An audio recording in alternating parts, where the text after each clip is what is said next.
Hey guys, Adam Rose, Vice President, Senior Loan Officer for Western Ohio Mortgage here in Sydney, Ohio. Today is another episode of the Mortgage Guy Podcast. Today we are going to touch on what's going to be happening at the Fed. So we're going to try to get this out there so you can all educate yourselves on what might be happening in the mortgage market, right? The rate market, not necessarily the Fed funds rate. And we're also going to talk about a lawsuit that recently hit. There's a bunch of lawsuits going on out there, but this is kind of an important one. And it's a relationship that's not really monitored or regulated heavily in our industry.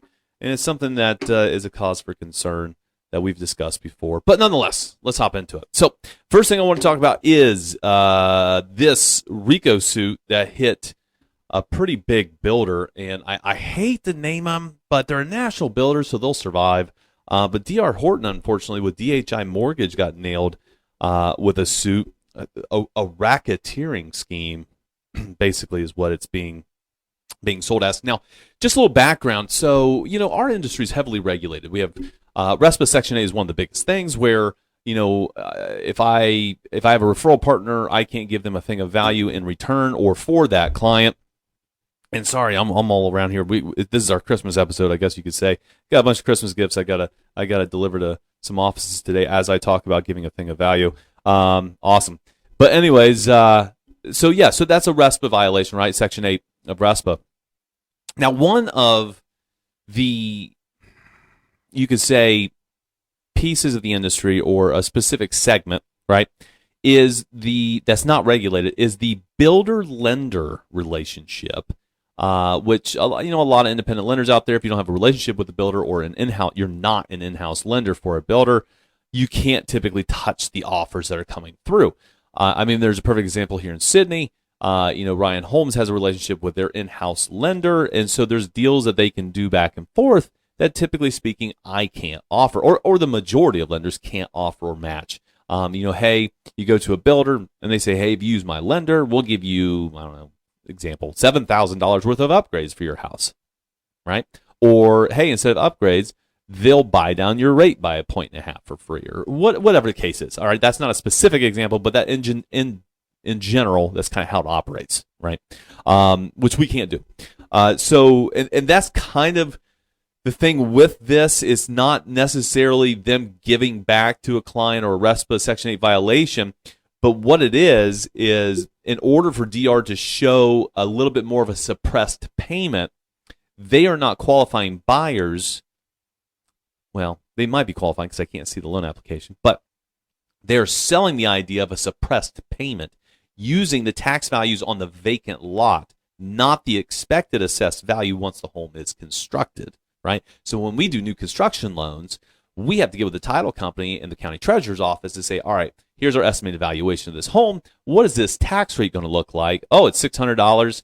All right, that's what we're going to qualify this buyer off of. That's what we're going to illustrate our payment as. Now, that doesn't mean when you go to closing, that's what your payment is going to be, right? Because I can't collect that much in taxes because that's not what the current tax bill is, right? So your payment is going to be set up with what the current tax bill is, but you cannot or should not illustrate using $10 a month in lot taxes for your qualifications or selling that to the consumer that their payment is going to be that low. The reason this case come about is because it sounds like that practice was happening. And buyers, and this is the example, so plaintiffs argue that the practice misled FHA and conventional borrowers, qualified borrowers for homes they couldn't afford, okay, and led D.R. Horton market lower monthly payments, okay?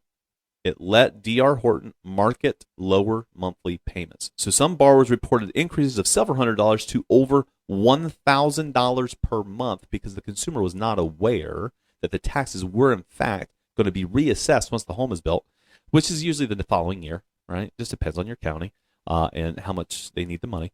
But that's what happened there. And so there's a RICO suit going through on D.R. Horton, and that is a massive, massive nationwide builder.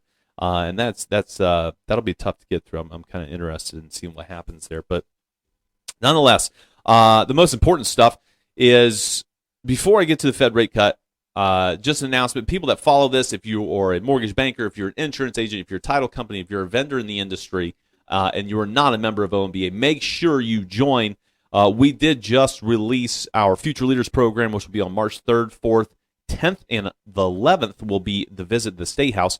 That is a fantastic program. We've got some high caliber speakers that will be teaching those classes, so I highly encourage you to jump on there. And the last thing is we just released our registration for the annual convention that will be in June with some amazing speakers as well, and a great time to collaborate with everybody in the industry. So if you are not a member, I highly encourage you to do so.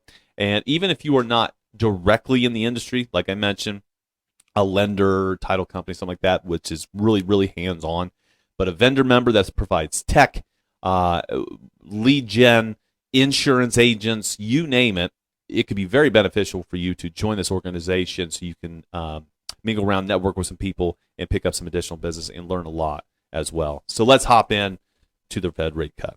All right, so it is expected, keyword, that on Wednesday, whatever the day is, the 10th, that the Fed is expected to cut the rates, possibly a quarter of a point, okay, to get them to the target range of 4.25 to 4.5 on the Fed funds rate, okay? But that's not really the story. The two things that we've got to look for here is the dot plot. So what that means is, where are the rates expected to head, right? Not just what's happening today, but the expectations on not where the Fed chair necessarily thinks, but the group, the Fed members as a whole, going to plot out what 2026 might be showing and how many rate cuts are going to be there. That is going to be the big tell in regards to the confidence level in the market and what's going to happen with the Fed funds rate.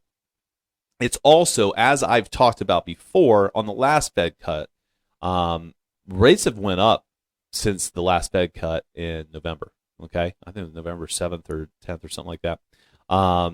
They've been up 30 basis points since that Fed rate cut. And I talked about it because, we're very speculative. So when we expect a Fed rate cut, we have already baked that into the pricing. So you might see prices lower or mortgage rates lower a little bit during the first couple of weeks leading up to a rate cut.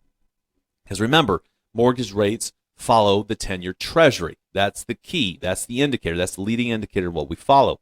And when the cut happens, usually we flatline, don't change much, but we're also looking for tones, right? I say we, but the industry as a whole, the Treasury market, right? The bond market. I'm not over here dictating what's going to happen. I'm just trying to educate people on what might be happening, because here's what I know. I know if the Fed cuts rates at 2 o'clock that I'm going to get a ton of phone calls asking if we can get a lower rate, and the answer is most likely going to be no. And the reason is because of the tone of the Fed chair. So like I mentioned, when they cut rates in November, Fed chair's like, yep, don't think we're going to cut anymore. And that alone moved the bond market in a direction that we did not want it to go. All right. So that tone and their expectations, they're going to be a bigger leading indicator of what's going to happen in 26 and what's going to happen in the future than anything at all. But the expectation of an immediate rate cut in regards to the mortgage rates is highly unlikely. The expectations from the Mortgage Bankers Association is that rates are going to stay in the low sixes the remaining of the year into early first quarter of next year. Again, seeing what they say on what they're expecting for next year is going to be the biggest indicator on new expectations, where they're going to go. Are they going to go into the fives pretty easily? What's the situation? So we're going to have all eyes on Fed Chair Powell today, and I'm very interested. But that's why. You hear the Fed rate cut, you think mortgage rates cut, it may not. Okay, so just FYI, I hope this information was helpful for you. I want to make sure all that information is out there for everybody to see, so you're not constantly blowing up your lender or complaining that you couldn't get a lower rate even though the Fed cut. As we've educated people, that is not a direct correlation. Okay, so remember, subscribe on YouTube, check us out on Apple Podcasts, Spotify, and we will keep you all up to date with these market updates. See you next week.